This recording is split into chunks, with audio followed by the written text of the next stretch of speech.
In the blooming gardens of Ashford Manor, a lavish party turns deadly when a guest is poisoned during a toast. Miss Jane Marple, with her sharp eyes and quiet wisdom, unravels a web of secrets, family scandals, old grudges, and hidden cyanide. As suspicion falls on the hostess, her reckless son, a flamboyant caterer, and a secretive friend, only one truth emerges: a desperate act to protect a legacy. Can Miss Marple expose the killer before the roses wilt? Chapter 1. The Invitation. Miss Jane Marple sat in the familiar quiet of her drawing room at Danemead Cottage, the morning light filtering through lace curtains to cast delicate patterns on the polished oak table. Her knitting needles moved with rhythmic precision, crafting a pale blue shawl, but her mind was elsewhere, stirred by the arrival of an unexpected letter. The envelope, cream-colored and embossed with a subtle floral crest, bore the address of Ashford Manor, a grand estate recently acquired by Mrs. Lavinia Ashford, a widow whose wealth and ambition had already set tongues wagging in St. Mary Mead. Miss Marple slit the envelope with a silver letter opener, her movements deliberate, her eyes sharp behind her spectacles. The invitation within was penned in an elegant hand, though the ink betrayed a slight tremor, as if the writer had hesitated. It cordially requested her presence at a garden party to celebrate the blooming of Mrs. Ashford's renowned roses, an event promised to be the highlight of the season. The date was set for the following Saturday, and the guest list, neatly printed, included names both familiar and intriguing: Rupert Ashford, the hostess's only son; Mr. Felix Durant, a caterer known for his theatrical flair; Miss Clara Wentworth, a childhood friend of Mrs. Ashford; and a host of local notables, including Mr. Harold Grayson, the solicitor. A garden party, Miss Marple murmured, her voice soft but tinged with curiosity. She laid the invitation beside her teacup, her fingers tracing the edge of the paper. In her experience, such gatherings were rarely just about roses or champagne. They were stages where human nature played out its dramas, jealousies, rivalries, and secrets too heavy to stay buried. Mrs. Ashford, she recalled from village talk, was a woman of refined manners but guarded demeanor, her past a tapestry of whispers about her late husband's fortune. Rupert, her son, was charming but reckless, his reputation marred by gambling debts and fleeting scandals. Miss Marple's lips pursed slightly. Young men like Rupert often brought trouble to their mother's doorsteps. She rose, crossing to the window that overlooked her own modest garden, where dahlias nodded in the breeze. The contrast with Ashford Manor's sprawling grounds was stark. Yet Miss Marple knew that even the grandest estates hid their weeds. She had met Mrs. Ashford only once, at a church bazaar, where the widow's lavender, silk and practiced smile had not entirely concealed the flicker of unease in her eyes. Something about the invitation, the careful wording, the nervous script suggested more than a social event. It was, Miss Marple thought, an invitation to observe. She returned to her chair, picking up her knitting but letting her thoughts wander. Felix Durant, the caterer, was a newcomer to the area, his business flourishing despite whispers of a temperamental nature. Miss Clara Wentworth, on the other hand, was a figure from Mrs. Ashford's youth, recently returned to St. Mary Mead after years abroad. The village gossips, Mrs. Price at the post office, Miss Hartnell at the sewing circle, had hinted at a falling out between the two women long ago, though the details were maddeningly vague. As for Mr. Grayson, he was a jovial man, but solicitors, Miss Marple knew, often held keys to secrets others wished locked away. She glanced again at the invitation, noting the date and time: 3 o'clock, a perfect hour for sunlight to gild the roses and foreshadows to linger in human hearts. She would attend, of course, not out of idle curiosity, but because her keen mind sensed undercurrents, like ripples in a pond that betrayed a stone's fall. In St. Mary Mead, she had seen how small gestures, a glance, a hesitation could unravel the tightest knots of deceit. People are so very predictable, she said to herself, a faint smile touching her lips, and yet so very surprising. Miss Marple tucked the invitation into a drawer, her decision made. She would wear her best tweed skirt and a lace blouse, unassuming yet dignified, the perfect attire for blending into the background while missing nothing. As she resumed her knitting, the needles clicked like a metronome, keeping time with her thoughts. Ashford Manor awaited, and with it, she suspected, a mystery yet to unfold. Chapter 2. The scene is set. The afternoon sun bathed Ashford Manor's gardens in a golden glow, transforming the sprawling lawns into a tapestry of vibrant greens and blooming roses. Miss Jane Marple, seated on a cushioned wicker chair beneath the dappled shade of a weeping willow, surveyed the scene with her characteristic, quiet attentiveness. Her tweed skirt and lace blouse, chosen with care, allowed her to blend seamlessly among the guests, her presence as unobtrusive as a sparrow in a rose bush. Yet her pale blue eyes, sharp behind her spectacles, missed nothing, darting from face to face, noting the subtle interplay of smiles and glances that wove the invisible threads of human drama. Ashford Manor's gardens were a marvel, meticulously designed to impress. Paths of crushed stone wound through beds of roses, crimson, ivory, and blush pink each bloom, a testament to Mrs. Lavinia Ashford's wealth and taste. Trellises draped with climbing vines framed the central lawn, where tables draped in white linen gleamed with silver cutlery and crystal glassware. A string quartet, discreetly positioned near a marble fountain, filled the air with a gentle melody, its notes mingling with the hum of conversation and the clink of champagne flutes. The air was heavy with the sweet, heady scent of roses, underscored by a faint tempest of freshly cut grass, and Miss Marple inhaled deeply, sensing that beneath this perfection lay currents of unease. Mrs. Ashford herself stood at the garden's heart, a vision in lavender silk that shimmered as she moved. Her auburn hair, swept into an elegant chignon, caught the sunlight, and her smile was a practiced blend of warmth and authority as she greeted each guest. Yet Miss Marple, ever observant, noted the slight tension in her hostess's posture, the way her gloved hands clasped and unclasped, the fleeting glances she cast toward the punch bowl where her son Rupert lingered. Mrs. Ashford's poise was a mask, Miss Marple thought, one worn by a woman accustomed to guarding secrets. She recalled a similar demeanor in Mrs. Bantry's cousin, years ago, whose gracious hosting at a village fete had concealed a family scandal until Miss Marple's gentle probing brought it to light. Rupert Ashford, a tall young man of perhaps 25, cut a striking figure in his tailored blazer and crisp white shirt. His dark hair was slightly tousled, lending him a boyish charm that belied the hardness in his eyes.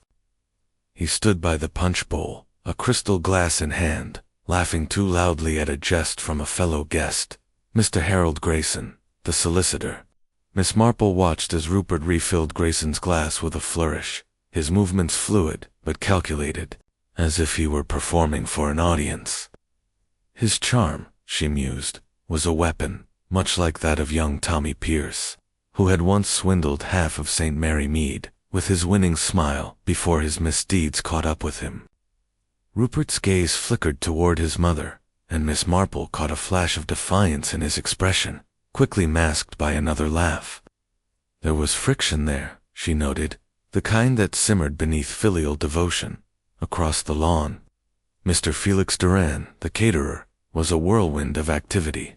His flamboyant attire, a scarlet waistcoat and bow ties, set him apart from the more subdued guests, and his voice carried over the quartet as he directed his staff with theatrical gestures.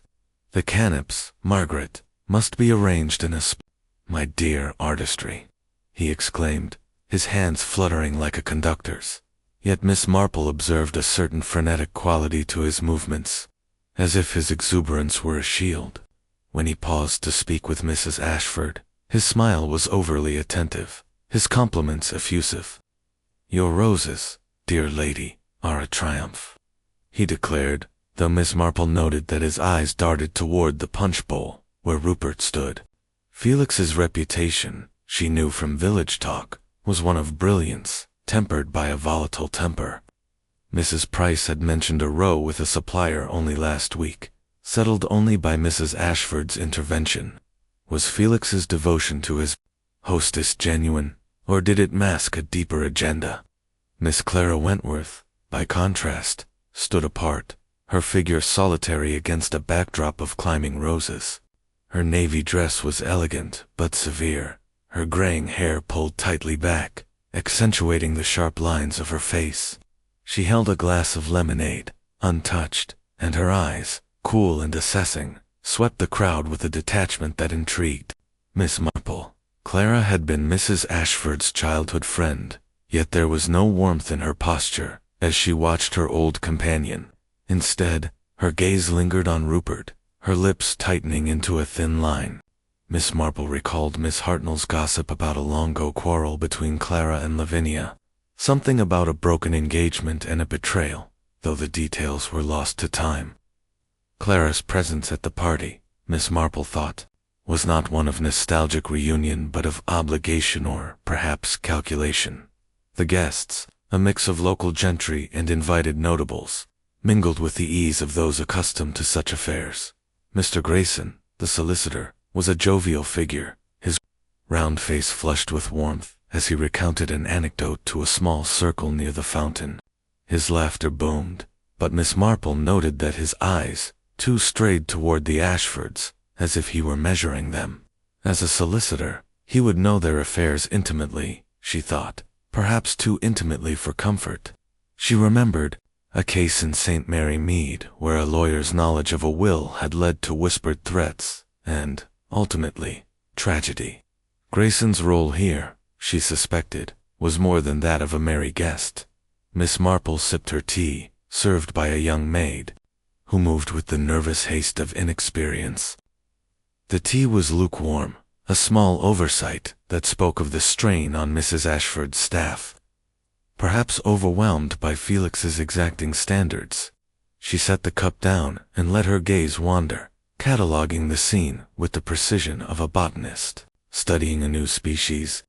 The garden was a stage, and each player had a role, though their scripts were hidden. She noticed a brief exchange between Rupert and his mother near a rose-covered arbor, their voices low but urgent. Mrs. Ashford's hand touched her son's arm, a gesture of restraint, but Rupert pulled away, his smile fixed as he returned to the punch bowl. Miss Marple's fingers tightened on her reticule. Such moments, she knew, were the first threads of a pattern. Felix, meanwhile, had paused to inspect a tray of petits fours, his brow furrowing as he rearranged them with a TSK of disapproval. A young waiter, no older than 18, hovered nearby, his face pale with anxiety. Felix's sharp words to the boy were inaudible, but the waiter's flinch was not. Miss Marple wondered if Felix's temper extended beyond his staff to those who crossed him in other ways. She made a mental note to inquire about his history with Grayson, whose name had surfaced in Felix's muttered complaints at the village shop. Clara Wentworth, too, drew Miss Marple's attention. She had moved closer to the central table, where a silver pitcher of elderflower cordial gleamed in the sunlight. Her fingers brushed the tablecloth, and for a moment, her eyes met Rupert's across the lawn. The look was fleeting but charged, not with affection but with something colder resentment, perhaps, or recognition of a shared history. Miss Marple tilted her head, considering. Clara's reserve was not shyness, but control, the kind she had seen in Mrs. Elspeth McGillicuddy, who had once concealed a painful truth behind a mask of propriety. What truth, Miss Marple wondered, did Clara guard? The quartet struck up a livelier tune, and the guests began to drift toward the tables, drawn by the promise of refreshment. Mrs. Ashford, ever the gracious hostess, circulated among them, her laughter bright but brittle. She paused to speak with Grayson, who bowed gallantly, though Miss Marple noticed a slight stiffening in her posture, as if his presence discomfited her. Was it his knowledge of her affairs, or something more personal? Miss Marple filed the observation away, her mind already weaving connections. As the afternoon deepened, the garden seemed to pulse with life, yet Miss Marple felt a chill, as if a cloud had passed over the sun. She glanced at the punch bowl, where Rupert was now pouring cordial for a group of ladies, his charm in full force. One of them, a young woman in a yellow dress, blushed at his attention, but Miss Marple's focus was on the glass he handed her, his fingers lingering on its stem. There was something deliberate in his movements, she thought, something that reminded her of young Raymond West's friend, who had once slipped a note into a guest's pocket with similar nonchalance. Was Rupert merely playing the gallant host, or was there intent behind his actions? Felix approached the same table, carrying a tray of delicate sandwiches. He exchanged a few words with Rupert, their voices too low to carry. But Miss Marple noted the caterer's quick glance toward Mrs. Ashford, who was now deep in conversation with Clara. The two women stood close, yet their body language spoke of distance. Mrs. Ashford's gestures were expansive, Clara's restrained. Miss Marple's thoughts turned to the nature of old friendships, how they could sour like wine left too long in the sun. She recalled a pair of sisters in St. Mary Mead, whose bond had frayed over a shared secret, leading to bitter words and worse. Did Clara and Lavinia share such a secret, one that brought Clara back to this garden with a purpose? The sun dipped lower, casting long shadows across the lawn, and Miss Marple felt the first stirrings of anticipation. The garden party was a microcosm of St. Mary Mead, a place where appearances were polished but truths lay buried. She adjusted her shawl, her fingers brushing the small notebook tucked in her reticule. She would not write in it now too conspicuous, but later, in the quiet of her cottage, she would record these observations: Rupert's defiance, Felix's unease, Clara's detachment, Mrs. Ashford's nervous grace. Each was a piece of a puzzle, and Miss Marple, with her knack for seeing patterns where others saw only chaos, knew that the picture would soon emerge. As the quartet played on, and the guests laughed, Miss Marple leaned back in her chair, her expression serene, but her mind alight. The scene was set, the players in place, and she sensed, with the certainty of long experience, that this garden held more than Rosazette held a secret, one that would soon demand a reckoning. She sipped her tea, now cold, and waited, knowing that human nature, like the roses around her, always bloomed in its own time. Chapter 3. The fatal toast. The sun hung low over Ashford Manor's gardens, its rays gilding the roses and casting long, wavering shadows across the manicured lawn. Miss Jane Marple, still seated beneath the willow, her hands folded neatly over her reticule, watched the guests with the quiet intensity of a hawk observing a field. The string quartet had softened its melody to a gentle waltz, and the air buzzed with the pleasant hum of conversation, punctuated by the clink of glasses and the occasional burst of laughter. Yet beneath this veneer of civility, Miss Marple sensed a tightening thread, a subtle shift in the afternoon's rhythm that presaged something darker. Mrs. Lavinia Ashford, her lavender silk catching the light, moved to the center of the lawn, her presence commanding attention. She raised a delicate hand, and the quartet fell silent, the guests turning toward her with expectant smiles. "My dear friends," she began, her voice clear but with a faint tremor that Miss Marple's keen ears detected, "I am delighted to have you all here to celebrate the beauty of Ashford Manor's roses. Let us raise a toast to friendship, to summer, and to the joys of this splendid day." She gestured toward the central table, where a silver pitcher gleamed, filled with sparkling elderflower cordial, its surface beaded with condensation. The guests murmured their approval, and a young waiter, his face flushed with the effort of pleasing Felix Durant, began pouring the cordial into crystal glasses. Miss Marple noted the efficiency of the service, the way each glass was placed on a tray and distributed with practiced grace. Rupert Ashford, standing nearby, assisted with a flourish, handing glasses to those closest to him, his smile as bright as the sunlight. Among the recipients was Mr. Harold Grayson, the solicitor, whose jovial demeanor had not waned. He accepted his glass with a hearty chuckle, clapping Rupert on the shoulder, as if sharing a private jest. Miss Marple's eyes narrowed slightly, her attention fixed on the scene. She observed Clara Wentworth, who had drifted closer to the table, her navy dress a stark contrast to the pastel hues around her. Clara accepted a glass, but held it loosely, her gaze flickering between Rupert and Mrs. Ashford. Felix Duran, meanwhile, hovered near the table, his scarlet waistcoat a splash of color as he adjusted a tray of pastries with unnecessary precision. His eyes darted toward the pitcher, and Miss Marple wondered if his restlessness stemmed from professional pride or something less innocent.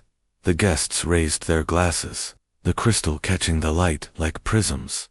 Mrs. Ashford's voice rang out again, "To beauty and friendship." The crowd echoed her words, and a chorus of sips followed. Mr. Grayson, standing near the fountain, drank deeply, his face alight with enjoyment. He turned to Rupert, beginning to speak, when suddenly his expression changed. His hand flew to his throat, his eyes widening in alarm. The glass slipped from his fingers, shattering on the stone path with a sharp crack that silenced the murmurs around him. Grayson staggered, his ruddy face turning ashen, and with a choked gasp, he collapsed, his body crumpling like a marionette with cut strings. A scream pierced the air. Mrs. Ashford's, Miss Marple thought, though it was quickly joined by others. The guests froze, their glasses still raised, as Dr. Haydock, a lean, silver-haired physician among the invitees, pushed through the crowd.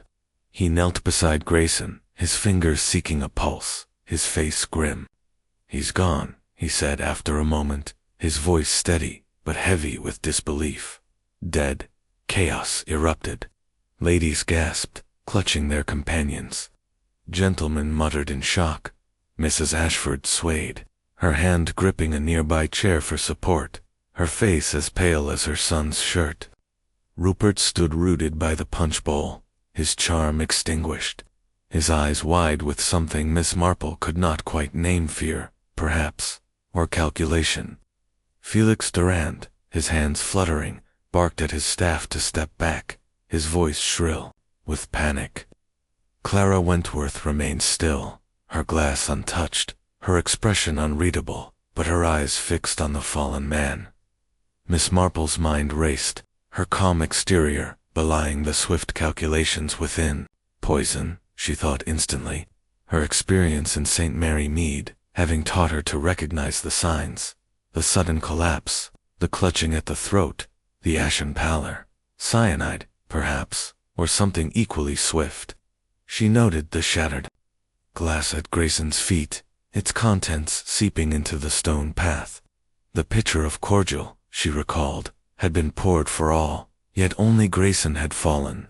Had the poison been in his glass alone, or was the pitcher itself tainted? She glanced at the table, where the silver pitcher stood, now surrounded by curious guests. The answer, she knew, lay in the details. Dr. Haydock rose, addressing the crowd with authority. "Please, everyone, stay back. We must not touch anything until the police arrive." His words brought a semblance of order, though the guests' faces were a mosaic of shock and suspicion. Mrs. Ashford, recovering her composure, moved toward Dr. Haydock, her voice trembling as she asked, what could have happened? Was it his heart? Her eyes pleaded for a simple explanation, but Miss Marple saw the fear beneath her words, the dread of a hostess whose perfect day had shattered. Rupert stepped forward, his voice loud in the sudden quiet. "It must have been a heart attack, surely. Poor Grayson was always so robust." His words were meant to reassure, but Miss Marple noted the slight quiver in his tone, the way his hands clenched at his sides. He avoided his mother's gaze, instead looking toward Felix, who was now whispering urgently to his head waiter. Clara, meanwhile, had set her glass on the table, her movements deliberate, as if distancing herself from the scene. Miss Marple's mind catalogued these reactions. each a thread in the tapestry of motive and opportunity. A young woman in a yellow dressed, the one who had blushed at Rupert's attention, began to weep softly, her companion leading her to a bench. The quartet, uncertain, had stopped playing, and the garden, moments ago a scene of elegance, now felt oppressive, the scent of roses cloying. Miss Marple remained in her chair, her posture unchanged, but her thoughts were a whirlwind. She recalled a case in St. Mary Mead, years ago, when a seemingly natural death at a village tea had revealed a poisoner's hand. The key, she had learned, was in the timing. Poison required precision, access, and intent. Who among these players had all three?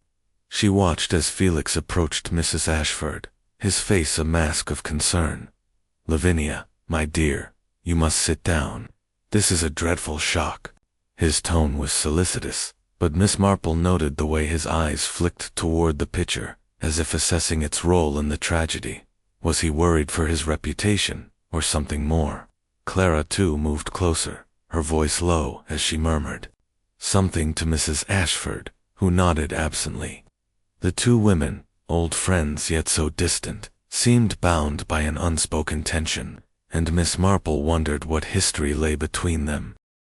Rupert, meanwhile, had retreated to the edge of the lawn, his back to the crowd as he lit a cigarette. The act was casual, but Miss Marple saw the tremble in his fingers, the way he glanced over his shoulder at the scene. He was a young man, used to charm, she thought, but charm could not mask guilt forever. She remembered young Freddie Banks, who had worn a similar mask until his thefts were exposed by a single careless gesture. Rupert's role in this drama, she suspected, was central. Dr. Haydock was now speaking to a footman, instructing him to fetch the police. Miss Marple knew Inspector Craddock would soon arrive, his methodical approach both a help and a hindrance. He would see the facts: Grayson's death, the cordial, the shattered glass, but she would see the people, their hidden fears and desires.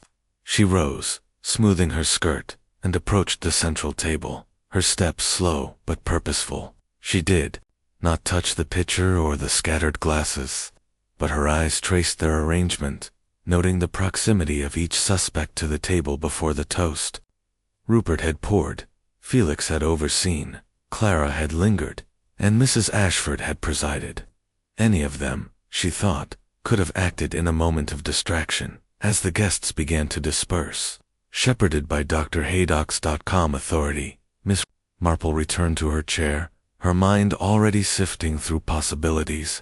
The garden, so serene moments ago, was now a stage for tragedy, its beauty marred by death. She thought of Grayson, a man of influence, whose joviality might have masked a sharper edge. What had he known, or threatened to reveal, that made him a target? And who among these polished figures had the nerve to act? The distant wail of a police siren broke her reverie, signaling Inspector Craddock's arrival.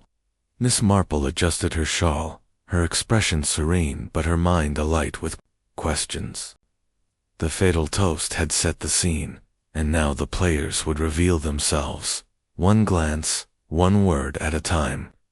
She settled back, ready to observe, knowing that the truth, like a weed in a rose garden, would eventually break through. Chapter 4. The Police Arrive. The Garden of Ashford Manor. So recently, a stage for elegance, now lay under a pall of unease, its roses drooping as if in mourning for the tragedy that had unfolded. Miss Jane Marple remained in her wicker chair beneath the willow, her hands folded over her reticule, her eyes alert behind the delicate lenses of her spectacles.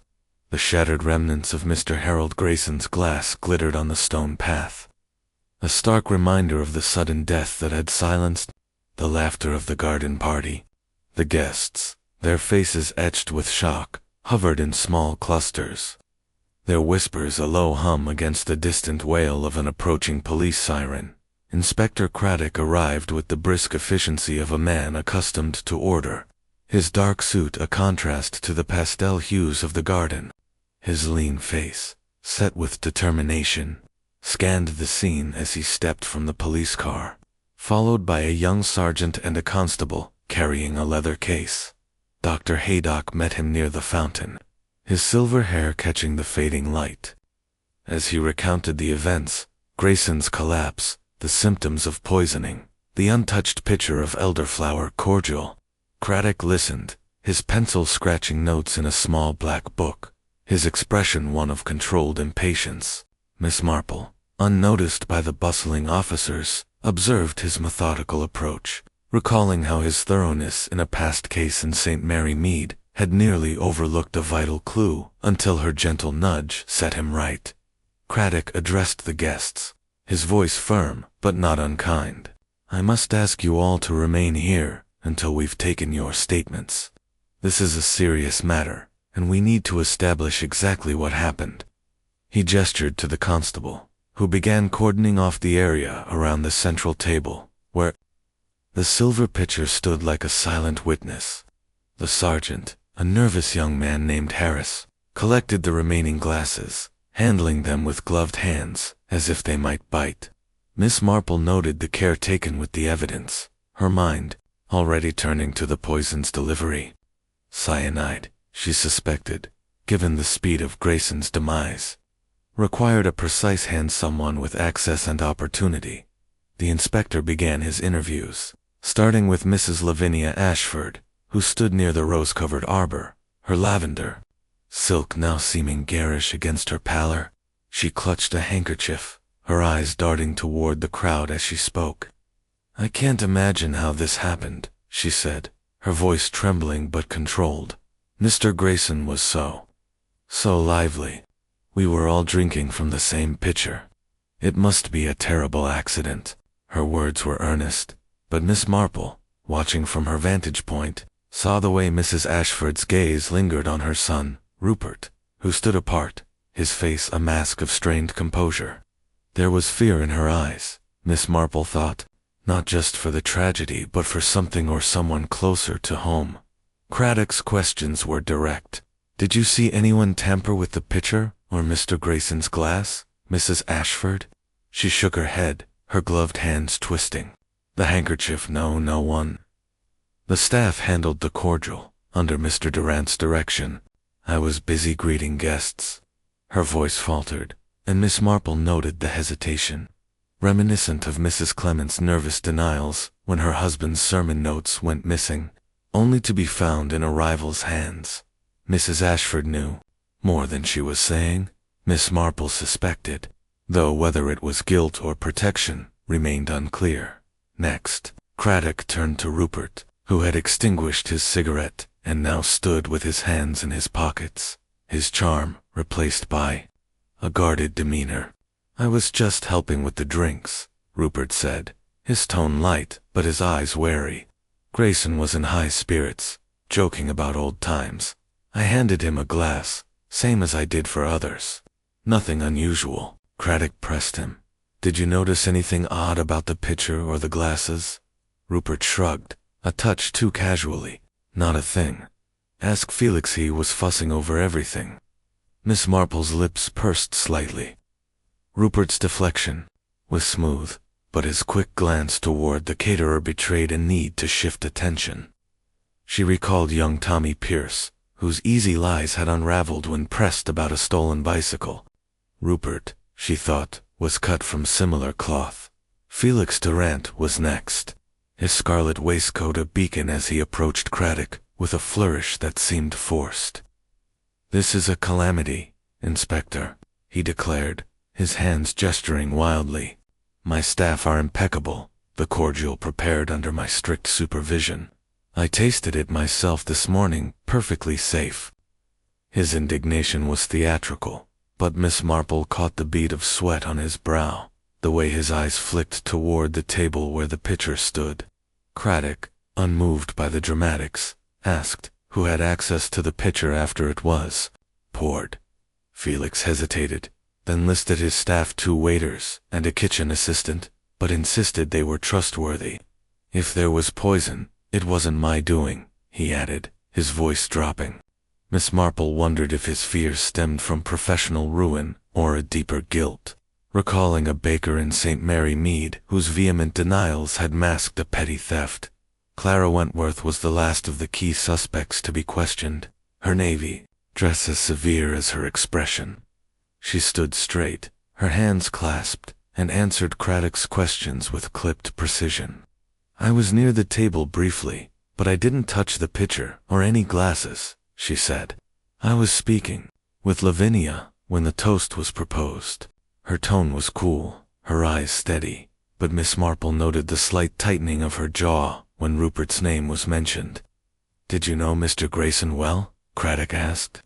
Clara's reply was curt, well enough to know he was meddlesome. She offered no more, and Craddock, sensing her reticence, moved on. Miss Marple, however, filed away Clara's words. Remembering a spinster in the village, whose sharp tongue had hidden a wound from a long-ago betrayal, Clara's reserve, she thought, was a shield. As Craddock continued with other guests, Miss Marple remained seated, her presence overlooked by the busy officers. She preferred it that way. Invisibility allowed her to observe the nuances that escaped official notice. The constable had secured the pitcher, and Dr. Haydock had arranged for it to be sent for analysis, along with the fragments of Grayson's glass. Miss Marple's mind turned to the mechanics of the crime. Cyanide, if that was indeed the poison, worked swiftly within moments, as Grayson's collapse had shown. The pitcher had been poured for all, yet only Grayson had died, suggesting the poison was in his glass alone. Who had the opportunity to tamper with it? Rupert had handed it to him. Felix's staff had served it. Clara had been nearby, and Mrs. Ashford had overseen the event. Each had access, but motive remained elusive. She considered Grayson's role as a solicitor. In St. Mary Mead, she had known men like him, genial, trusted, but privy to secrets that could stir resentment. Had Grayson uncovered something in the Ashford family's affairs? Village gossip, which Miss Marple never dismissed, hinted at irregularities in the late Mr. Ashford's estate, whispers of a contested will or hidden debts. She recalled Mrs. Price's comment at the post office about Rupert's extravagant habits, suggesting a young man desperate to maintain his lifestyle. Could Grayson have threatened that security? And what of Felix, whose business depended on Mrs. Ashford's patronage? Or Clara, whose coldness toward Rupert hinted at old grudges? The guests, now released from immediate questioning, began to drift toward the Manor's terrace, their voices subdued. Mrs. Ashford, escorted by Felix, retired to the drawing room, her face a mask of distress. Rupert lingered near the fountain, his eyes scanning the crowd as if searching for an alley or an escape. Clara stood alone, her gaze fixed on the horizon, her untouched glass of lemonade abandoned on a table. Miss Marple noted these movements, each a brushstroke in the portrait of suspicion. Craddock approached Dr. Haydock again, discussing the preliminary findings. "The symptoms point to poison," the doctor said quietly. "Likely cyanide, given the speed and the convulsions. The lab will confirm it." Craddock nodded, his face grim. "We'll need to know who had access to such a substance. It's not something you find in a kitchen cupboard." Miss Marple, overhearing, thought of the Manor's greenhouse, where Rupert was known to tinker with plants. She had once read, in one of Raymond West's scientific journals, that cyanide could be distilled from certain seeds or leaves. A young man with botanical knowledge, she mused, might find such a method all too convenient. As the police continued their work, Miss Marple rose, her steps slow but deliberate, and approached the cordoned-off table. She did not touch anything, knowing Craddock's men would frown on interference. But her eyes traced the scene, the pitcher, the scattered glasses, the tray where Rupert had poured. She imagined the moment of the toast, the flurry of movement, the distraction of laughter.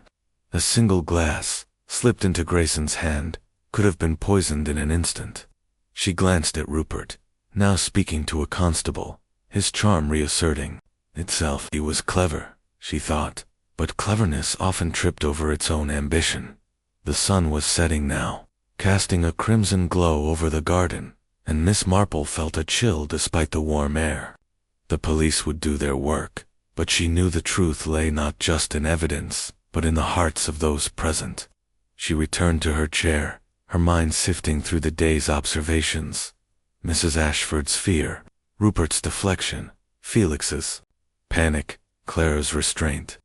Each was a piece of a puzzle, and Miss Marple, with her gift for seeing the human beneath the mask, knew she was only beginning to uncover the pattern. Chapter 5. The Family Secret. The morning after the fatal garden party, Miss Jane Marple sat in her cozy drawing room at Danemead Cottage, her knitting needles idle for once, as she sipped a cup of Earl Grey. The events of the previous day hung over her like a mist over the meadows of St. Mary Mead, and her mind, ever active, sifted through the images of Ashford Manor's garden, the shattered glass, the stricken face of Mr. Grayson, the fleeting expressions of the suspects. She had risen early, her habit of reflection sharpened by the tragedy, and now she planned her next move. A visit to Mrs. Lavinia Ashford, under the guise of offering condolences, would provide the opportunity to probe gently, as she had done so often in the village, when secrets lay just beneath the surface. Ashford Manor, though still grand, seemed diminished in the gray light of morning, its roses less vibrant, its lawns heavy with dew. Miss Marple, dressed in her customary tweed, and carrying a small basket of homemade scones, as a neighborly gesture, was admitted by a subdued maid. The drawing room, with its chintz, curtains, and polished mahogany, was a study in restrained opulence. But Mrs. Ashford herself looked fragile, seated on a velvet sofa, her lavender silk replaced by a somber gray dress. Her auburn hair was pinned less carefully today, and her eyes, red-rimmed, betrayed a sleepless night. "Miss Marple, how kind of you to come," she said, her voice soft but strained, as if each word cost her effort. Miss Marple took a seat, her manner gentle, but her gaze keen.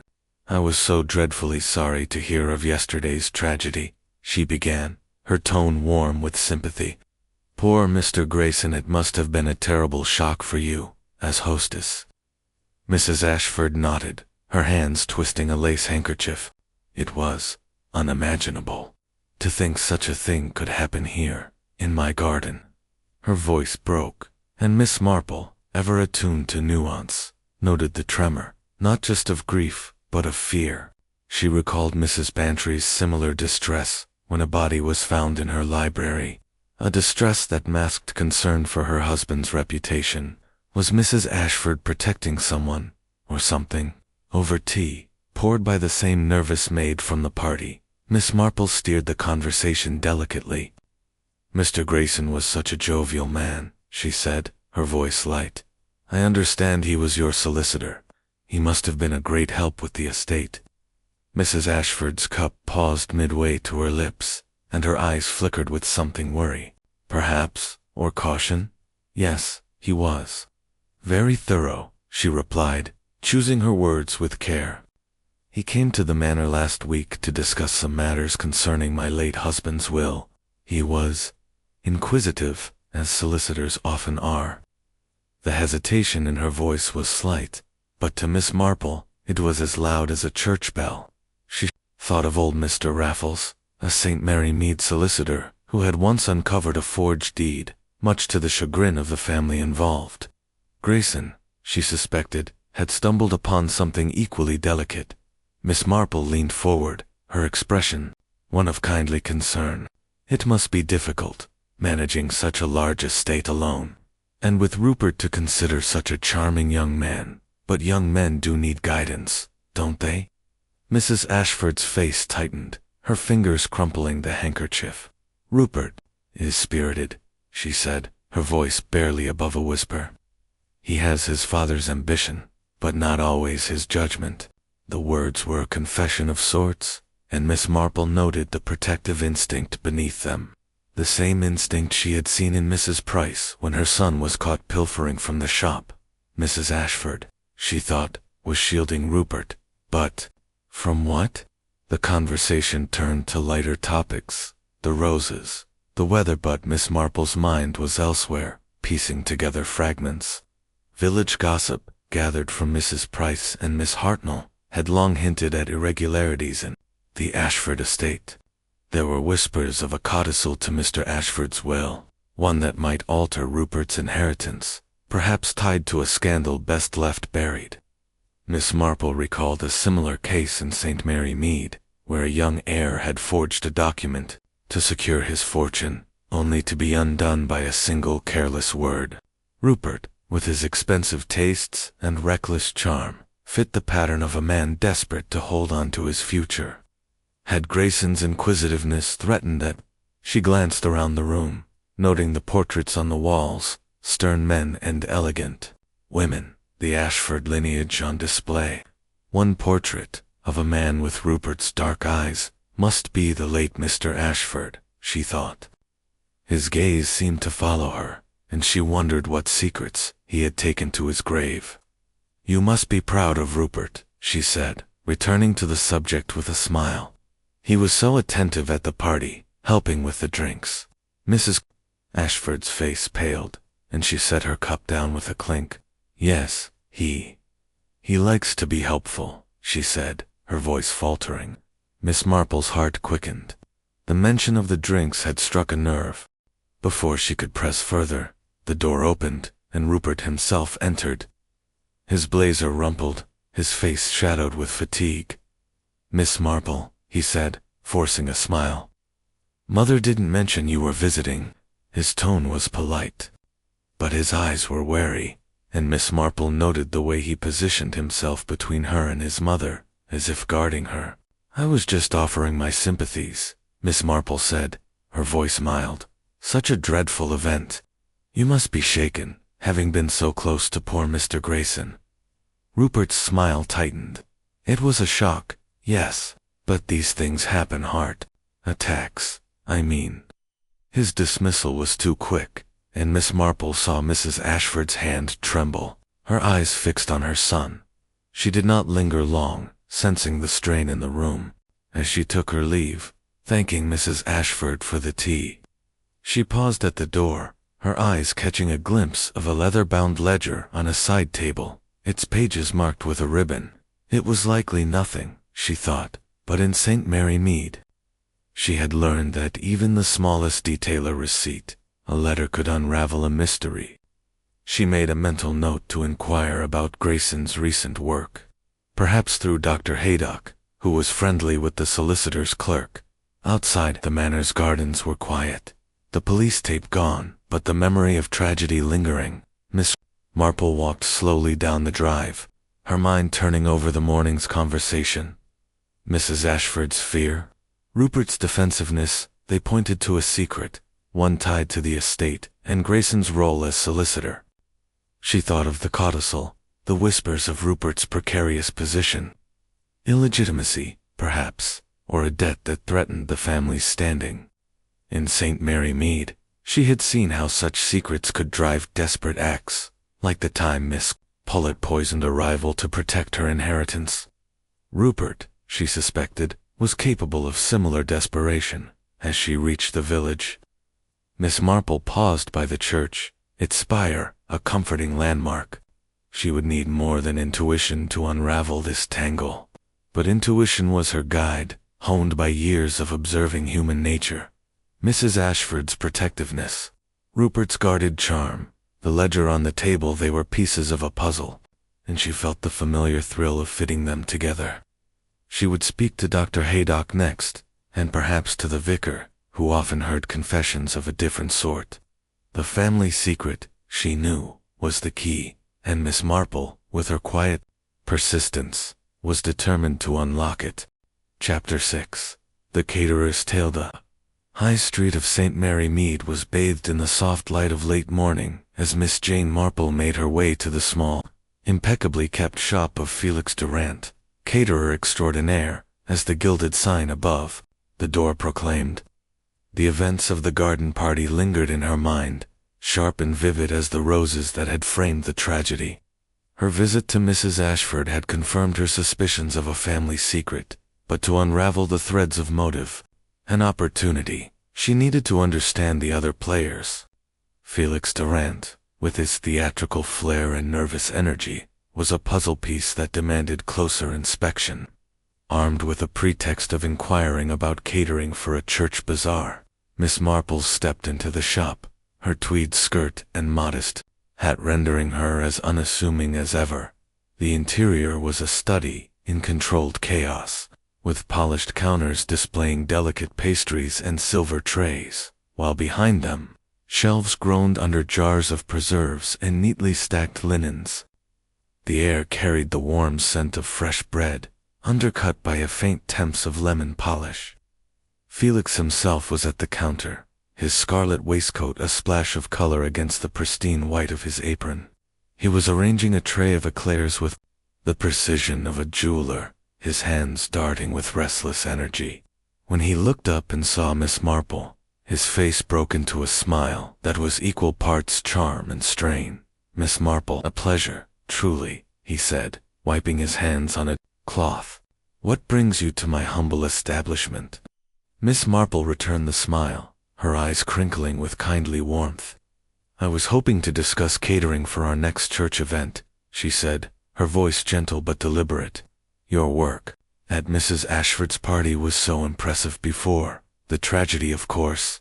Felix's smile faltered, and he gestured for her to sit at a small table near the window, where a pot of tea and a plate of shortbread appeared, as if by magic, brought by a young assistant, who vanished just as quickly as they sat. Miss Marple steered the conversation with the skill of a seasoned navigator. "It must have been dreadful for you, Mr. Durant," she said, her tone sympathetic. "Such a shocking event, and you so responsible for the refreshments." Felix's hands fluttered, a gesture she had noted at the party, and his eyes darted to the counter before returning to her. "Dreadful, yes," he said, his voice a touch too loud. "My staff were impeccable, Miss Marple. The cordial was prepared that morning, under my strict supervision. I tasted it myself, perfectly pure." His insistence was fervent, and Miss Marple, sipping her tea, recalled the baker in St. Mary Mead, who had protested his innocence with similar vehemence when accused of shortchanging customers, only to be found out later. She nodded, her expression one of gentle understanding. "Of course, you would take every precaution, but it must be difficult, managing so many details under pressure. I noticed how attentive you were to Mrs. Ashford at the party." Felix's face softened, and he leaned forward, his voice dropping. "Lavinia Mrs. Ashford is a dear friend. Her patronage has been a godsend for my business. I would never let anything tarnish her event." The sincerity in his tone was genuine, but Miss Marple caught a flicker of unease when she mentioned Grayson's name. "Poor Mr. Grayson," she said, watching him closely. "He seemed such a jovial man. Did you know him well?" Felix's hands paused, mid-gesture, and he cleared his throat. "Not well, no. He was a client once, for a small event. A bit of a busybody, always asking questions." His tone was dismissive, but Miss Marple noted the bead of sweat on his brow, the way his fingers tapped the table. She pressed gently, her voice as soft as a breeze. "Oh, he was a solicitor, wasn't he? I suppose he was curious about everyone's affairs." Felix's laugh was sharp, almost brittle. "Too curious, if you ask me. He once threatened to sue me over a contract dispute. Nothing came of it, mind you. Dropped it like that." He snapped his fingers, but his eyes avoided hers, and Miss Marple sensed a grudge, however small, simmering beneath his words. She thought of a grocer in the village who had harbored a similar resentment against a customer who questioned his scales, a resentment that had festered into a public row. Felix's dispute with Grayson, though resolved, might have left a mark, she mused. "It must be trying, dealing with such matters," she said, her tone sympathetic. "And at the party, you were so busy overseeing everything. Did you notice anyone near the punch bowl before the toast?" Felix's face tightened, and he shook his head. "I was with my staff, arranging the trays. Rupert was pouring, and The waiters were serving. Everything was in order. His words were firm, but Miss Marple noted the way his gaze flicked toward the door, as if expecting an interruption or hoping for one. She shifted the conversation to lighter matters, asking about his recipes for the bazaar, but her mind was cataloging every nuance. Felix's devotion to Mrs. Ashford was clear, but was it loyalty or dependence? His business relied on her patronage, and a scandal could ruin him. Yet his nervousness suggested more than professional concern. She recalled his agitation at the party, the way he had hovered near the punch bowl, his eyes darting to Rupert. Was he afraid of being implicated, or was he hiding something else? She thought of the cyanide, confirmed by Dr. Haydock's preliminary report, which she had overheard at the manor. Felix, with his access to the kitchen and the cordial, had opportunity. But motive remained elusive as she rose to leave, thanking Felix for his time. She paused by the counter, her eyes catching a small bottle of almond extract among the jars. It was innocuous, used for baking, but Miss Marple knew that cyanide could have a faint almond-like odor, a detail from one of Raymond West's detective novels. She made no comment, merely smiling, as Felix escorted her to the door. "You've been most helpful, Mr. Durant," she said, her voice warm. "I do hope this dreadful business is resolved soon." Felix nodded, his smile strained. "As do I, Miss Marple, as do I." Outside, the high street bustled with its usual rhythm. Mrs. Price at the post office. Children playing near the church, but Miss Marple's thoughts were elsewhere. Felix's defensiveness, his grudge against Grayson, his proximity to the cordial all were pieces of the puzzle, but they did not yet fit. She recalled a St. Mary Mead case, where a chemist's assistant had been wrongly accused of tampering with a prescription, his innocence proven only by a careful reconstruction of his movements. Felix's role, she suspected, was not so clear-cut. His fear might stem from guilt, or it might be the fear of a man caught in a web not of his making. She decided her next step would be to speak with Dr. Haydock, who might know more about Grayson's professional dealings. Felix's mention of the contract dispute was a thread worth pulling, and the doctor, with his wide circle of acquaintances, might shed light on it. As she walked home, her steps slow but steady, Miss Marple felt the familiar thrill of the chase, not for a criminal, but for the truth. Felix Durant's tale was one of charm and unease, and she knew, with the certainty of long experience, that every tale held a clue, if only one looked closely enough. Chapter 7.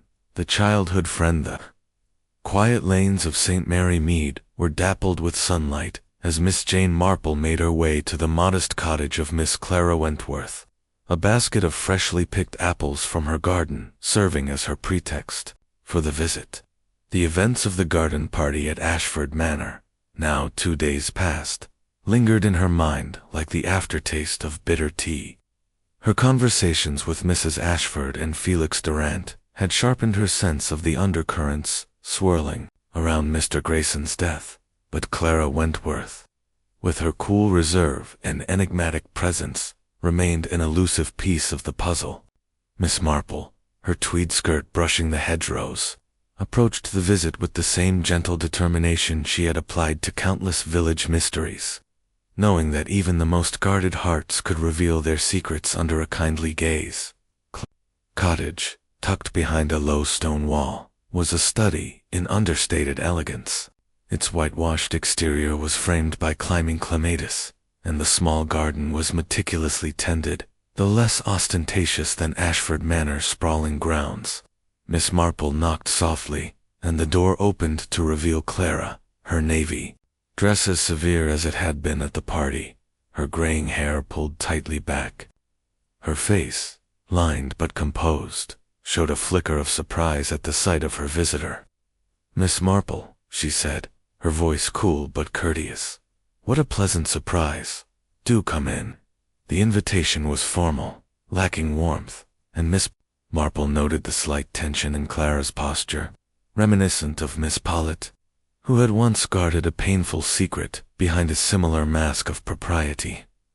The sitting room was sparsely furnished, with a single armchair by a small fireplace and a bookshelf filled with well-worn volumes of poetry and history. A vase of wildflowers on the table added a touch of softness, but the room felt like its occupant contrived, controlled, and revealing. Little Clara offered tea, which Miss Marple accepted, settling into a chair with her basket of apples at her feet. "I thought you might enjoy these," she said, her voice warm. "My tree has been quite generous this year, and after such a dreadful event at the manor, I felt a neighborly visit was in order." Clara's lips curved in a faint smile, but her eyes remained wary. "Very kind of you," she replied, pouring tea with steady hands. "It was a terrible shock, poor Mr. Grayson's death." Miss Marple sipped her tea, her eyes taking in the room's details, the absence of personal photographs, the single silver-framed picture of a young woman who resembled Mrs. Ashford in her youth. She steered the conversation gently, as she had done so often in St. Mary Mead. "It must have been especially difficult for you, being such an old friend of Mrs. Ashford," she said, "to see her so distressed, and young Rupert too." Clara's hand paused, the teaspoon hovering over the sugar bowl, and Miss Marple caught the brief tightening of her jaw. "Lavinia is resilient," Clara said, her tone clipped. "As for Rupert, he's always been challenging." The word was chosen with care, and Miss Marple sensed a depth of feeling behind it, not unlike the resentment Miss Hartnell had once harbored toward a wayward nephew. She pressed delicately, her voice soft as a whisper. "I suppose old friendships carry their own weight, don't they? So many shared memories." Clara's gaze flickered to the silver-framed picture, then back to Miss Marple. "Some memories are best left in the past," she said, her voice low. "Lavinia and I were close once, but time changes things." The words were guarded, but Miss Marple, with her knack for hearing what was unsaid, detected a trace of bitterness. She recalled a St. Mary Mead spinster, Miss Elspeth, whose falling out with a childhood friend had stemmed from a broken promise over a suitor. Could Clara and Lavinia's estrangement have similar roots, perhaps tied to the Ashford families? Secrets. Miss Marple set her cup down, her expression one of kindly curiosity. "Mr. Grayson's death must have been so unexpected," she said. "I noticed you were near the table before the toast. It's remarkable how much one sees at such gatherings, isn't it?" Clara's eyes narrowed slightly, but her composure held. "I was speaking with Lavinia," she said. "I hardly noticed the table. The cordial was already poured when I approached." Her reply was smooth, but Miss Marple noted the way her fingers tightened around her teacup, a gesture that betrayed unease. She thought of the party, recalling Clara's proximity to the punch bowl, her untouched glass of lemonade set down with deliberate care. Was it caution, or something more calculated? She shifted the conversation, asking about Clara's garden, but her mind was elsewhere, piecing together the woman's role. Clara's disdain for Rupert had been evident at the party, her sharp glance at him charged with something deeper than disapproval. Miss Marple wondered if it stemmed from their shared history, perhaps a grievance from their youth, when Clara and Lavinia were inseparable. Village gossip, gathered from Mrs. Price's chatter at the post office, hinted at a long-ago scandal involving a broken engagement, with Clara leaving St. Mary Mead shortly after. Had Grayson, as the Ashford family solicitor, uncovered something from that time, something that threatened to resurface? Miss Marple's thoughts turned to the poison, confirmed as cyanide by Dr. Haydock's report, which she had learned through a discreet conversation with his nurse. Cyanide required access and knowledge, and while Clara's cottage showed no signs of a chemist's laboratory, her composed demeanor suggested a mind capable of precision.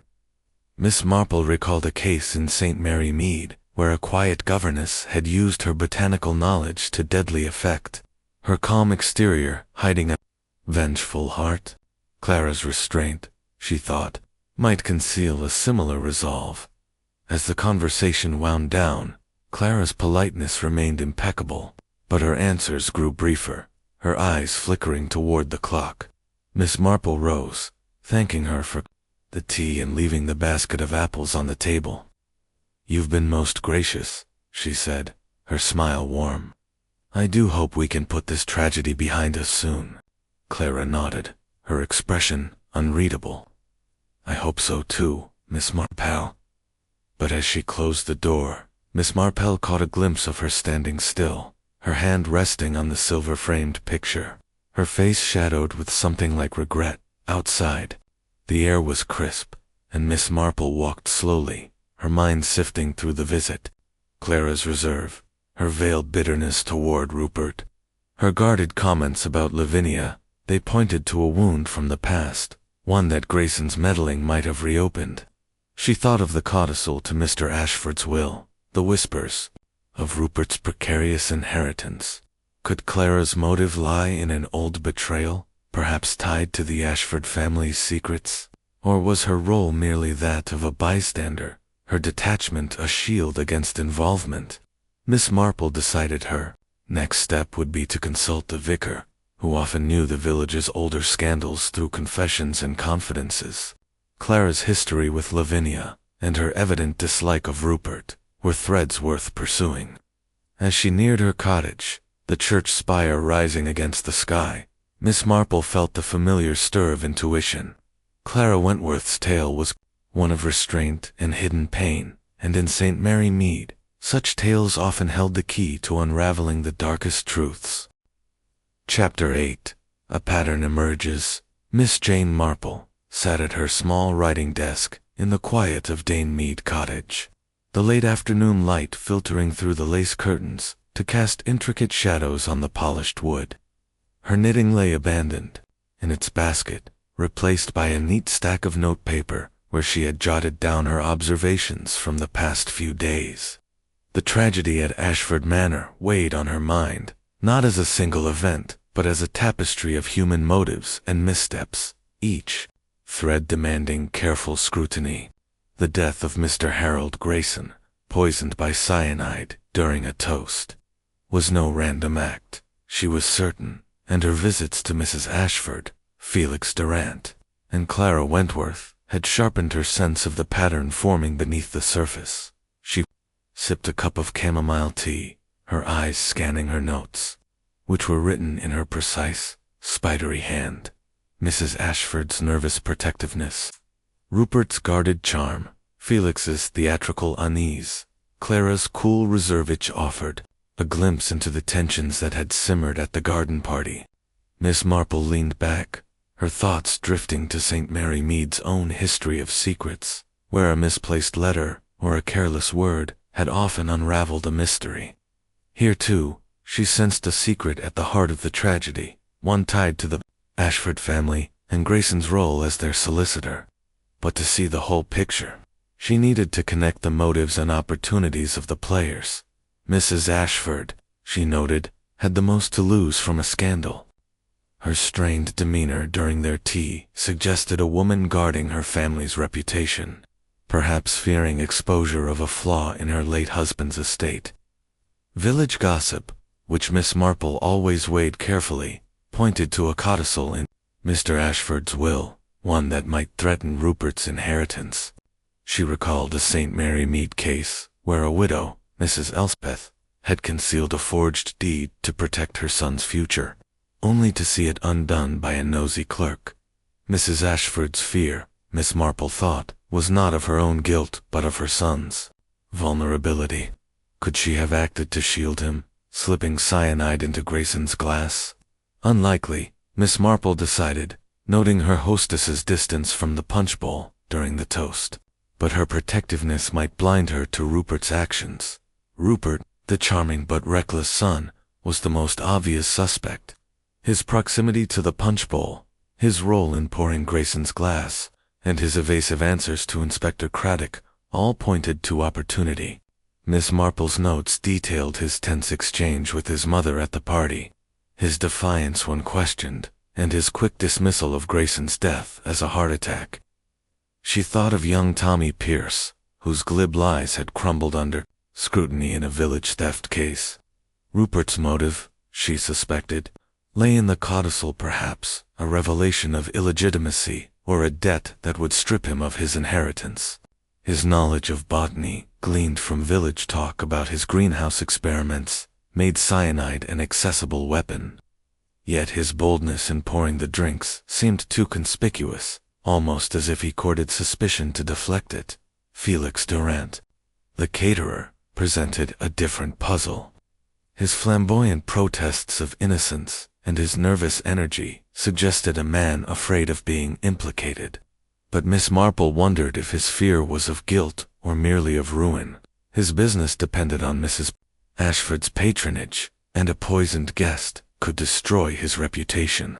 Her notes recorded his grudge against Grayson over a past contract dispute. A small motive, but one that lingered, like the grocer in St. Mary Mead who had sabotaged a rival's stock over a similar slight. Felix's staff had handled the cordial, giving him opportunity, but his agitation seemed more defensive than cunning. Miss Marple circled his name, adding a question mark. Was he a perpetrator, or a man caught in the crossfire of another's scheme? Clara Wentworth's role was the most enigmatic. Her cool detachment, her sharp disdain for Rupert, and her guarded comments about her old friend Lavinia hinted at a past betrayal. Miss Marple's notes described Clara's proximity to the punch bowl before the toast, her untouched glass of lemonade, and her cryptic remark about Grayson being meddlesome. She recalled a spinster in the village, Miss Hartnell's cousin, whose quiet resentment of a former friend had led to a subtle act of sabotage. Clara's motive might lie in that long-ago falling out with Lavinia, perhaps tied to the Ashford family's secrets. But her restraint, her careful movements, suggested a mind too disciplined for impulsive murder. Still, Miss Marple underlined her name, noting the need to explore her history further. She rose, crossing to the window to gaze at her garden, where the dahlias swayed in the breeze. The pattern was emerging, but it was incomplete, like a half-finished embroidery. The cyanide, confirmed by Dr. Haydock, required access and knowledge, and while Rupert's greenhouse was a likely source, Felix's kitchen and Clara's composure could not be dismissed. Grayson's death, she reasoned, was no accident but a calculated act to silence a threat. His role as solicitor suggested he had uncovered something, a document, a secret that endangered one of the suspects. The codicil, she thought, was the key, but its details remained elusive. Miss Marple returned to her desk, her mind turning to the mechanics of the crime. The pitcher of cordial had been pure, according to early tests relayed through Dr. Haydock's nurse, meaning the cyanide was likely in Grayson's glass alone. This required a deft hand, a moment of distraction during the bustle of the toast. Rupert had poured, Felix's staff had served, Clara had lingered nearby, and Mrs. Ashford had presided over the event. Any of them could have acted, but motive separated the guilty from the innocent. She thought of a St. Mary Mead case, where a poisoned cake had been traced to a single plate, the act concealed by the chaos of a tea party. The garden party, with its flurry of guests and glasses, offered similar cover. Her thoughts were interrupted by the chime of the grandfather clock, reminding her of the hour. She would need to speak with the vicar, who might know more about Clara's past with Lavinia, and perhaps with Dr. Haydock again, to confirm Grayson's recent activities. The codicil, the greenhouse, the contract dispute, the old betrayal was a thread, and Miss Marple, with her gift for seeing patterns, felt them beginning to weave together. She picked up her pen, adding a final note. Motive lies in what Grayson knew, and who feared its revelation. Closing her notebook, she smiled faintly, knowing that the truth, like a weed in a well-tended garden, would soon break through. Chapter 9. The hidden clue. The morning mist clung to the lanes of St. Mary Mead as Miss Jane Marple set out for Ashford Manor. Her steps measured but purposeful, a small parcel wrapped in brown paper tucked under her arm as a pretext for her visit. She had told the maid she was returning a shawl forgotten at the garden party, a plausible excuse that would allow her to linger and observe. The tragedy of Mr. Grayson's death, now 3 days past, had settled over the village like a persistent fog, and Miss Marple's mind was alight with the threads she had gathered from her conversations with Mrs. Ashford, Felix, Durant, and Clara Wentworth. Each suspect had revealed something: fear, resentment, or guarded secrets, but the pattern remained incomplete, a tapestry missing its final stitch. Today, she hoped to find a clue that would bring clarity. Ashford Manor stood grand, but subdued, its windows reflecting the gray sky. The roses, still vibrant, seemed to droop under the weight of recent events, and the gravel drive crunched softly under Miss Marple's sensible shoes. The maid who admitted her was the same nervous girl from the party, her eyes downcast as she led Miss Marple to the drawing room. Mrs. Ashford was absent, attending a meeting with her solicitor's clerk, the maid explained, but Miss Marple was welcome to wait. This suited her perfectly. Solitude would allow her to explore discreetly, as she had done years ago in St. Mary Mead when a misplaced key had unlocked a village mystery. Left alone, Miss Marple set the parcel on a side table, her eyes scanning the room. The ledger she had noticed during her last visit was gone, replaced by a vase of fresh roses, their scent heavy in the air. She moved quietly, her movements those of an elderly lady, merely admiring the decor, but her mind was sharp, cataloging every detail.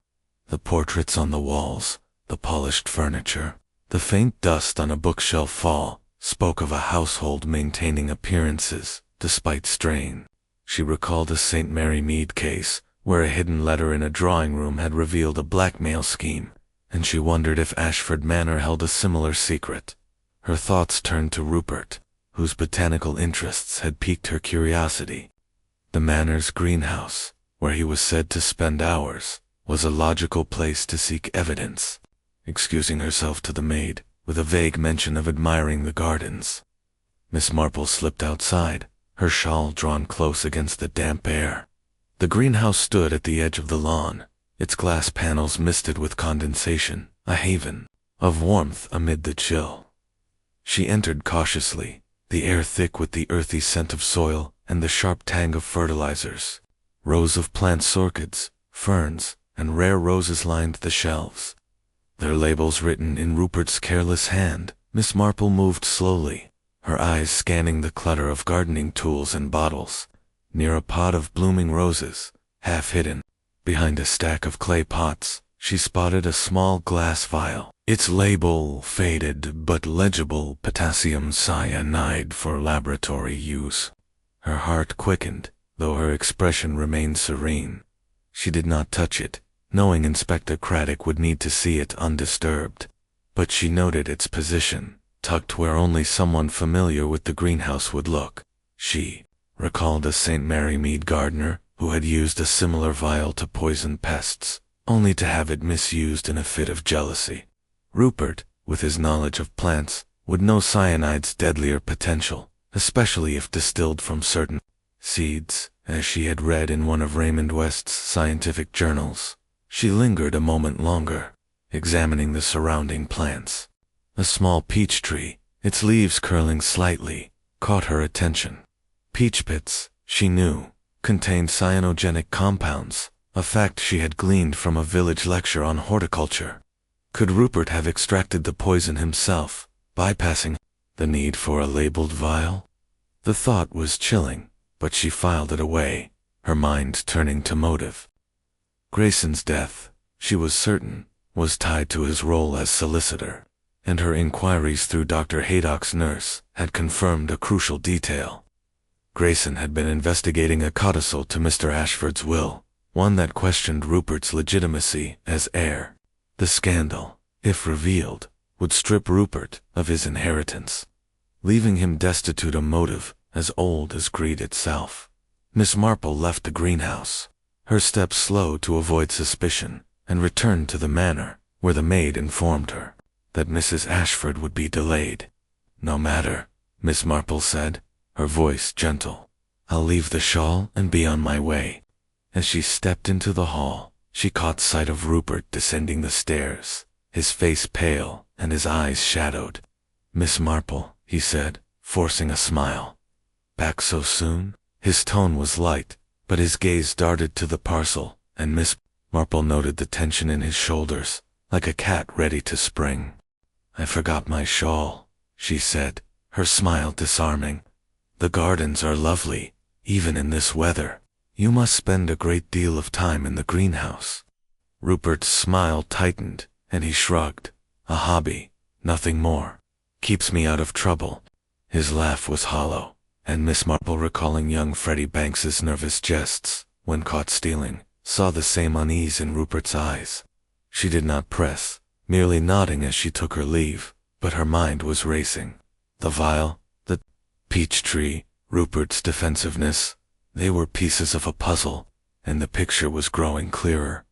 Back in St. Mary Mead, Miss Marple visited Dr. Haydock at his surgery, ostensibly to discuss a minor ailment, over tea in his cluttered office. She steered the conversation to Grayson's work. "Such a loss," she said, her voice soft. "He was handling the Ashford estate, wasn't he?" Dr. Haydock, ever talkative, confirmed her suspicions. "Yes, poor chap. He was digging into a codicil that raised questions about Rupert's parentage, something about a second marriage, or lack thereof. He was discreet, but it was causing a stir." Miss Marple nodded, her expression one of mild interest, but her heart quickened. The codicil was the key, and Rupert, she suspected, had killed to keep it buried. As she walked home, the mist lifting to reveal a pale sun, Miss Marple felt the pattern solidify. The vial in the greenhouse, Rupert's botanical knowledge, Grayson's investigation, all pointed to a desperate act to protect an inheritance. Yet she remained cautious, knowing that Felix's access to the cordial and Clara's enigmatic resentment could not be dismissed. She would need to share her findings with Inspector Craddock, subtly, to ensure the vial was examined. The hidden clue, she thought, was a step toward truth, and in St. Mary Mead, truth always bloomed, no matter how deeply it was buried. Chapter 10. The confrontation. The drawing room of Ashford Manor was hushed, its heavy curtains drawn against the late afternoon light, casting a somber glow over the gathered figures. Miss Jane Marple sat in a high-backed chair near the fireplace, her hands folded over her reticule, her serene demeanor belying the sharp anticipation in her pale blue eyes. She had requested this meeting through Inspector Craddock, suggesting it as a way to clarify certain details of Mr. Grayson's death. And now the key players were assembled. Mrs. Lavinia Ashford, pale and tense in a gray silk dress.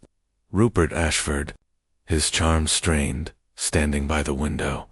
Felix Durant, his scarlet waistcoat subdued by a black armband. And Clara Wentworth, her navy dress as severe as her expression.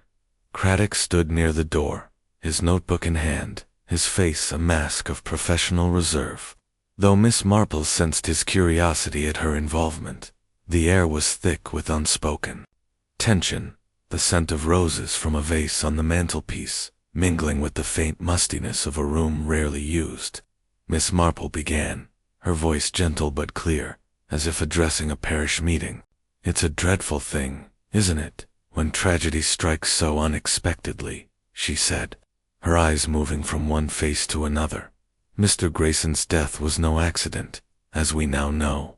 The police have confirmed cyanide in his glass, and I believe we are close to understanding who placed it there." Her words, soft as they were, landed like stones in a still pond, rippling through the room. Mrs. Ashford's hands clenched her handkerchief, her eyes darting to Rupert. Felix shifted, in his seat, his fingers twitching, while Clara remained still, her gaze fixed on Miss Marple with a mixture of wariness and curiosity. Rupert's smile was forced, his voice light but edged. "Really, Miss Marple, you sound like one of those detective novels. Surely the police are handling this." Craddock, catching Miss Marple's nod, interjected. Miss Marple has been most helpful in pointing out certain details. I'd like to hear her out." Miss Marple inclined her head, her expression one of kindly determination. "It's often the small things that matter," she said, "like a vial of cyanide tucked behind a pot in a greenhouse." Rupert's face paled, his hand gripping the windowsill, and Miss Marple continued, her voice steady. "I found such a vial yesterday in the Manor's greenhouse, where you, Rupert, are known to spend your time. Cyanide, as Dr. Haydock explained, can also be distilled from plant speech pits, for instance, which I noticed growing nearby."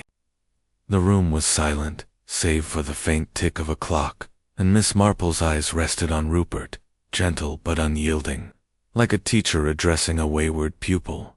Mrs. Ashford gasped, her hand rising to her mouth. "Rupert would never," she began, but Miss Marple raised a hand, her gesture calming. "Let me continue, dear Mrs. Ashford. Mr. Grayson, as your solicitor, was investigating a codicil to your late husband's will, was he not? One that suggested Rupert might not be the legitimate heir." The words hung in the air, and Rupert's jaw tightened, his eyes flashing with something like panic. Felix leaned forward, his voice sharp. "That's a serious accusation, Miss Marple. What proof do you have?" Clara, silent until now, tilted her head, her expression unreadable but her eyes intent. Miss Marple's voice remained soft, her tone almost conversational. "Proof is for the police, Mr. Durant, but let us consider the facts.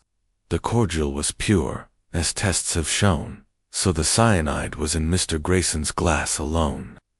You, Rupert, poured his glass during the toast, a moment of distraction when a quick hand could act unseen.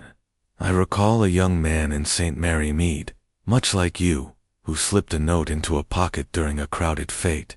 It's not so different, is it?"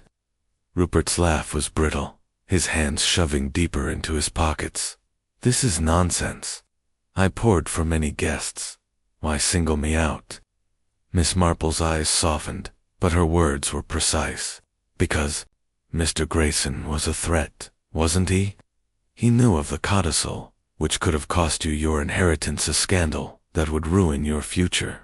You knew of cyanide, perhaps from your experiments in the greenhouse, and you had the opportunity to act."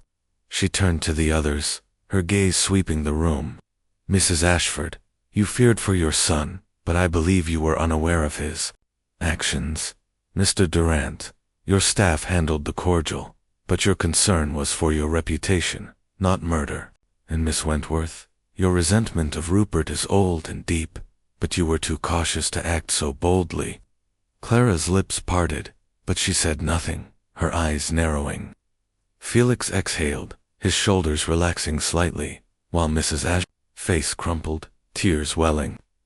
"Rupert, tell them it's not true," she whispered, but Rupert's face was a mask of defiance, his eyes locked on Miss Marple. "You're guessing, old lady," he said, his voice low. "You can't prove a thing." Craddock stepped forward, his tone firm.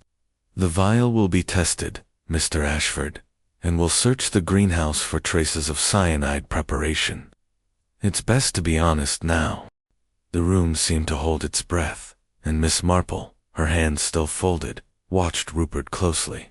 She had seen this moment before, in St. Mary Mead, when a young man, cornered by truth, had crumbled under the weight of his own lies. Rupert's shoulders sagged, and his voice, when it came, was a broken whisper. "He was going to ruin us," he said, his eyes on the floor. "Grayson found the codicil. My father wasn't married to my mother when I was born. I'd lose everything. I couldn't let that happen." Mrs. Ashford's sob broke the silence, and Felix muttered something inaudible, his face a mix of relief and horror. Clara's expression softened, a flicker of pity crossing her features. Craddock moved swiftly, signaling the constable at the door. "Rupert Ashford, I'm arresting you on suspicion of murder," he said, his voice steady. Rupert did not resist, his charm gone, his face that of a boy, caught in a trap of his own making. Miss Marple watched, her heart heavy but resolute, as he was led away. She thought of a St. Mary Mead lad, Freddie Banks, whose thefts had ended in a similar confession. Driven by desperation to hold on to a life he feared losing, Mrs. Ashford collapsed onto the sofa, her face buried in her hands, while Felix hovered awkwardly, offering a handkerchief. Clara rose, her movements precise, and approached Miss Marple. "You saw what we could not," she said quietly, her voice tinged with respect. Miss Marple smiled faintly. "I only see what people show, Miss Wentworth. They rarely hide it as well as they think." The room fell silent again, the weight of truth settling over them like dust, as Craddock prepared to leave. He nodded to Miss Marple, a rare glint of admiration in his eyes. "You've done it again, Miss Marple," he said softly. She inclined her head, her expression humble. "I only point out what's there, Inspector. The rest is human nature." She rose, gathering her reticule, and stepped into the hall, the confrontation behind her, but the echoes of it lingering in her mind. Chapter 11. The Confession. The air in Ashford Manor's drawing room seemed to thicken in the wake of Rupert Ashford's arrest, the weight of his confession settling like a heavy fog over the remaining occupants. Miss Jane Marple stood quietly, near the fireplace, her hands clasped over her reticule, her serene expression masking the quiet satisfaction of a puzzle nearly solved. The room, with its velvet drapes and rose-scented air, felt smaller now, as if the grandeur of the manor had shrunk under the shadow of truth. Mrs. Lavinia Ashford remained on the sofa, her face buried in her hands, her shoulders shaking with silent sobs. Felix Durant, his flamboyant energy subdued, stood awkwardly by the window, his scarlet waistcoat a stark contrast to his ashen face. Clara Wentworth, her navy dress as unyielding as her composure, sat rigidly, her eyes fixed on a point beyond the room, though a flicker of sorrow softened her features.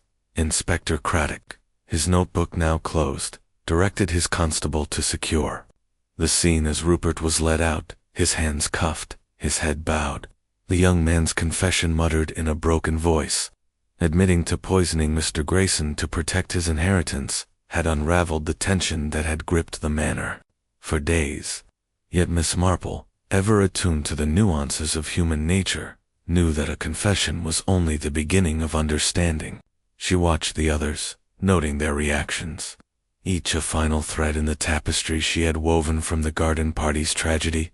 Mrs. Ashford lifted her head, her eyes red and pleading as she turned to Miss Marple. "I didn't know," she whispered, her voice raw. "I swear, I didn't know he would do such a thing." Her words were a mother's cry, and Miss Marple, recalling a St. Mary Mead widow who had shielded her son's petty crimes until they escalated to ruin, nodded. Gently, "I believe you, Mrs. Ashford," she said, her tone soft but firm. "You wanted to protect him, as any mother would, but some secrets are too heavy for love to bear." Mrs. Ashford's sob broke free, and Felix, stepping forward, offered her a glass of water, his hands trembling slightly. "Lavinia, you mustn't blame yourself," he said, his voice low, but Miss Marple noted the relief in his eyes.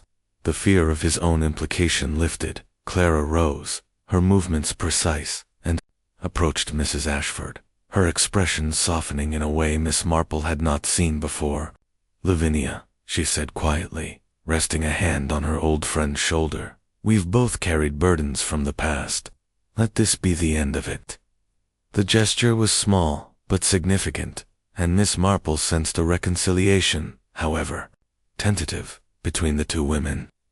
She thought of a St. Mary Mead case, where two sisters, estranged by a long-ago quarrel, had found peace only after a shared loss.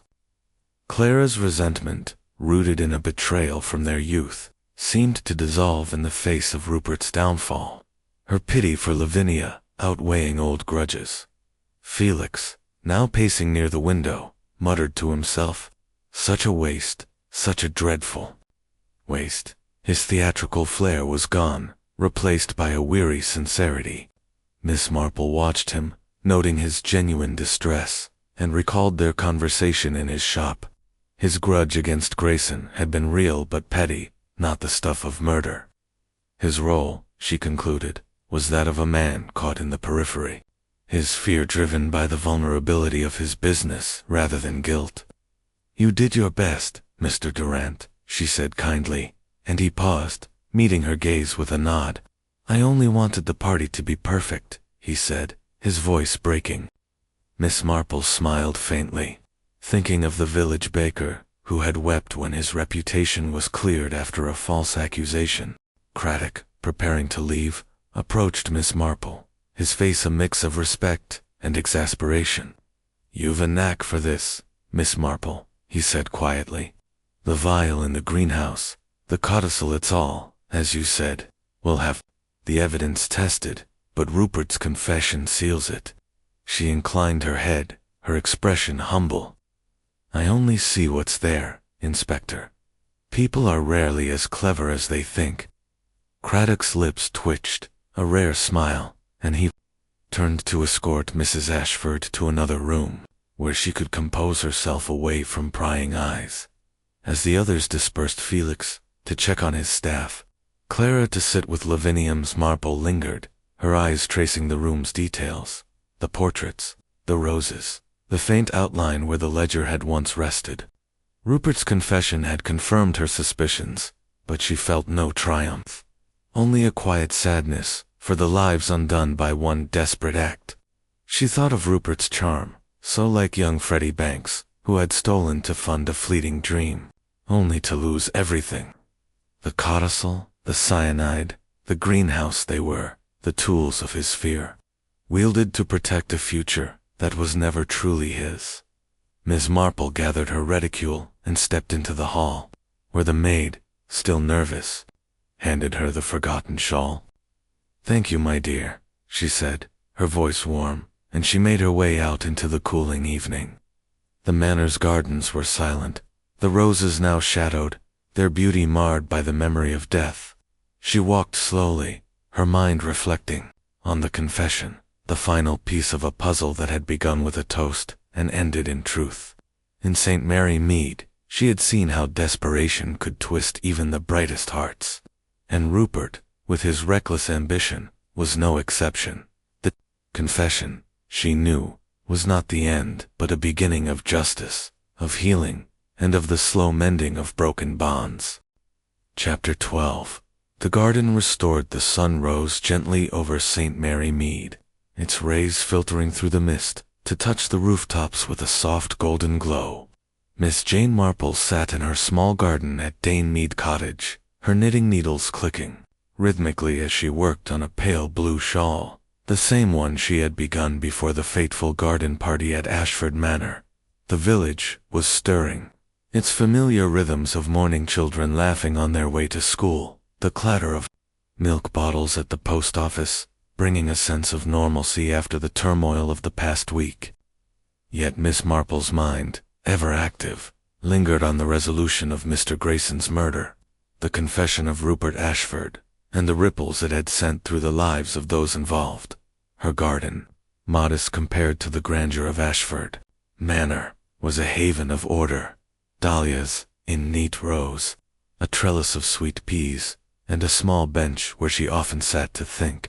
She paused her knitting, her eyes resting on a rose bush, its blooms a delicate pink that reminded her of the manor's gardens. The case had been solved. Rupert's guilt confirmed by his own words, and the cyanide vial found in the greenhouse, now in Inspector Craddock's hands for testing. Yet Miss Marple felt no triumph, only the quiet satisfaction of seeing truth emerge, like a weed pulled from a well-tended bed to reveal the beauty beneath. The village buzzed with the scandal, as villages do. Mrs. Price at the post office had been full of it, her voice lowered as she shared the news with every customer. Rupert arrested, Mrs. Ashford planning to sell the manor, the codicil that had threatened to expose Rupert's illegitimacy. Miss Marple listened when she collected her letters, nodding politely, but offering no comment. She had learned long ago that gossip, while useful, was like unpruned roses, prone to wild growth, unless trimmed with care. The truth, she knew, was simpler, yet more profound. A young man, driven by fear of losing his future, had taken a life, and now the consequences would reshape the lives around him. She thought of Mrs. Ashford, whose dreams of social prominence had crumbled with her son's confession. Word had reached Miss Marple, through the vicar's wife, that Lavinia planned to leave St. Mary Mead, perhaps to a quieter corner of the country, where the scandal might fade. Miss Marple understood her choice. She recalled a St. Mary Mead widow, who had moved away after her daughter's disgrace, seeking solace in anonymity. Lavinia's protectiveness, her blindness to Rupert's desperation, had been her tragedy. But Miss Marple sensed she would find strength in time, as mothers often do. Clara Wentworth, too, had surprised her.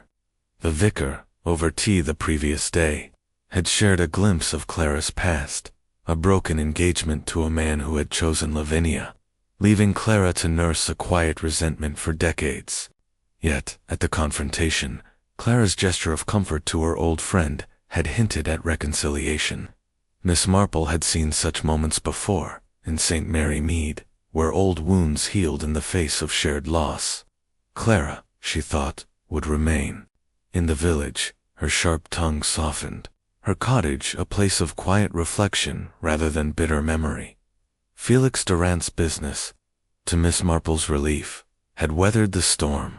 The village, quick to gossip, was equally quick to forgive, and Felix's flair for catering had won back his clients. Mrs. Price had mentioned his latest, commission a wedding feast for the vicar's niece, and Miss Marple smiled, thinking of the baker in St. Mary Mead who had rebuilt his reputation after a false accusation. Felix's nervous energy, his fear of ruin, had been genuine, and his innocence, though overshadowed by Rupert's guilt, was a small victory in the aftermath. Miss Marple set her knitting aside, rising to tend her roses. As she clipped a faded bloom, her thoughts turned to Rupert, now awaiting trial. His confession had been a moment of truth, but also of tragedy, a young man undone by his own ambition, much like Freddie Banks, who had stolen to chase a fleeting dream. The codicil, the cyanide, the greenhouse, they were the tools of his fear, but the root was human nature, predictable in its patterns, yet surprising in its depths. Miss Marple's scissors snipped cleanly, and she thought of how truth, like pruning, could restore balance, even if it left scars. The church bell chimed, calling the village to Sunday service, and Miss Marple gathered her shawl, preparing to join the congregation. The garden party was over, its secrets laid bare, and St. Mary Mead would move on, as villages do, with new stories to tell. She paused at her gate, her eyes lingering on the roses, their thorns hidden beneath soft petals. People, she murmured, a faint smile touching her lips, are much like gardens. They hide their thorns until you look closely. With that, she stepped onto the lane, her heart light with the knowledge that truth, however painful, always brought the garden back to bloom.